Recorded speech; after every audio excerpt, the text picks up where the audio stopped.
Hey, everybody. It's been an interesting news day from Kanye coin to something else.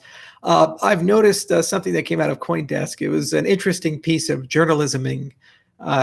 Basically, this SBA published some details on PPP recipients, and somebody, a journalist for CoinDesk, decided to go and take a look at our ecosystem and see who in our ecosystem received a PPP loan. So Consensus got between 5 to 10 million, and Bittrex got some money. Polychain Capital got some, and so forth. And of course, IOHK USA LLC did receive a PPP loan. So our CFO and I, we had a discussion about this when the program first came out. And I said, well, do we qualify? What does it mean for us? And he said, I think we do. Let's talk to them about that. He had a discussion with Bank of America, who was a lender. And they said, sure, you guys definitely qualify. The point of this program is that when you shut down the entire United States economy, businesses of no fault of their own suffer catastrophic either primary or secondary consequences. So in the case of restaurants or people in the music business, the service industry, those are primary consequences because they literally cannot operate. They've been shut down. Firms like IO Global, we suffer secondary consequences because the perception is that we're entering into a depression. All the people that our B2B services arm would normally sell to get very conservative with deal flow. So they do two things. They first slow down anything that they have in the pipe, just in anticipation that things aren't going to look so good and their own balance sheets are going to not look so good. So they don't want discretionary outflow, and then they cancel all new deals. And the problem with our industry, when you talk about blockchaining something, you say something like, we're going to blockchain supply chain, or we're going to blockchain medical records, or whatever it might be. That is not an urgent expense. There's not a gun being held to a decision maker's head saying you have to upgrade your medical records today. And if you don't do that, like the sky is going to fall. That's more of a, where should we invest money in the next 24, 36, 48 months to be competitive on a global basis and within our own local market? And because of that, it's very easy for those decision makers to make a decision to just simply stop spending money.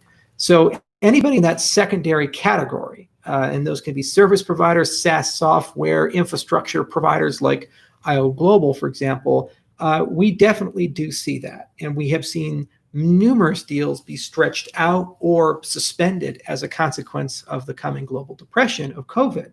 The point of PPP is to ensure that firms like us have the capability then to be able to service our existing payroll and continue with existing plans so that it will minimize the economic disruption. I was not a fan of this, and I've been a big opponent of massive do my employees. And as a consequence, I have two options. Option A is to stand on principle and say, oh, well, that's a bad program, so we won't participate, accepting that all my competitors, such as Consensus, which received somewhere between $5 to $10 million, we received an order of magnitude less, will get that money, and then be able to use that money from the federal government to compete with us. Or I can do option B, which is say, well, we pay a lot of money in taxes every year, and we're hiring Americans, so let's just take the PPP. The insinuation of the article is that somehow we as an industry don't deserve that. But I will remind people that the vast majority of the money that's being doled out for the PPP is going to a syndication of organizations that, while they appear small, somehow are connected to larger entities. And these funds almost certainly percolate their way up and somehow, some way will be contributed to stock buybacks or distributions or other such things. And at the end of the day, it will not meaningfully maintain full employment. And we've already seen that with the huge spike of unemployment in the United States. So it's a bad program, but it's a program that does exist. And as a CEO, I have to make a decision whether to indulge that program or to ignore it. If I ignore it, my competitors take advantage of it, and they get your tax dollars to compete with me. Some of you probably won't be okay with that. And so in the interest of fairness, at least we get to play with that. And you know what? All that money is completely reinvested into the U.S. economy. Why? Because we hire people. We hire Americans, and we donate to American universities. We have American real estate, and that basically allows us to re-enter the economy. This office here in Longmont, I pay rent every month. We didn't close it. That landlord doesn't have to worry about us not being able to pay every month, et cetera, et cetera. This is what always happens with these programs, and the moral hazard of these programs is that everybody thinks it's a good idea up front, but then when they actually see the programs be executed and understand the business reality, the moral hazards, and the competitive dynamics that come from it, then they start complaining, well, why did this firm get it? That industry seems to be doing okay, but well, this industry is not doing okay, so they should have more help. How about we just not do that altogether? How about we don't do these things? I hate the fact that we live in this environment as much as the people in Major League Baseball hated the fact that other people were taking steroids and they had to make a decision. Do we be a cheater when everyone else is cheating, or do we compete honestly? And when we do, we lose and they win. And so this is the unfortunate problem with bailout culture and what the United States has been living in for a long time. At least on our side, we know we can put the money to good use. For example, we've donated more than $500,000 to a U.S. university and intend on doing more of that. And we employ many Americans, and we continue to hire more Americans. And we continue to bring outside of the United States, take money from the U.S., It was a bad idea to shut the U.S. economy down. I've made numerous videos about this throughout the years and months about bad bailout culture, and this particularly with COVID, how devastating this is going to be. And all of us are watching this slow motion train wreck. In the next 6 to 9 months, we are going to see a very, very series of bad events happen and hard times happen. Lots of mortgage defaults, lots of vacant commercial real estate, because businesses are getting more conservative with their spending. We're going to see a lot of service providers go out of business. And of course, every time that happens, it damages the economy even more. It's a feedback loop that creates a lot of bad problems for all of us. It would not surprise me to see the United States and the world enter a depression on the back of COVID. And several economists believe that.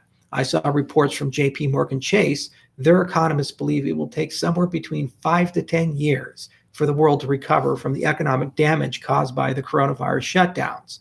This is the reality that every business lives with. And as a CEO of a business, my primary job is to make sure that my business is solvent and my employees maintain their jobs where and when possible. We've never laid people off. Our competitors like Consensus, for example, have, and I don't intend on doing that. So where and when I have an ability to play fair with my opponents, I'm going to take that advantage without apology, and I'm not going to be shamed by a journalist into saying, oh, so sorry.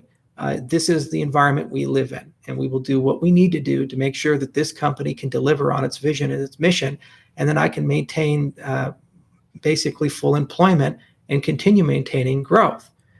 We continue to expand. We continue to have a very bright outlook and believe our industry is quite strong. But I will remind you that in the B2B services, this is a very hard sector when things start falling apart. It really is. And you could have potentially billions of dollars worth of deals lined up, and they can all evaporate or be postponed for 2 to 3 years, which means that we as a company have to be prepared to maintain payroll for years if necessary while we wait for the economy to improve. That is a burden on us, and it's my job as CEO to make sure that that works and we can figure all that out. And Consensus has that same problem, as do everybody else in our industry. So PPP was a bad thing, but it's reality and it's the law of the land, just like the tax policy is the law of the land. You can certainly complain about it, and that's the point of elections, and that's the point of the ballot box, and that's the point of the democratic process to work our way through that. But once the law of the land is set, it's my job to play within the rules that have been set for my company. And I will never apologize for that. And I will never apologize for fighting for my employees and making sure that we're strong. And we are strong, much stronger than many of our competitors. So I just figured I'd make that statement real quick because I see Stacy and a few other people commenting on it. CoinDesk is obviously propagating it. And, it's a very unfair criticism, frankly.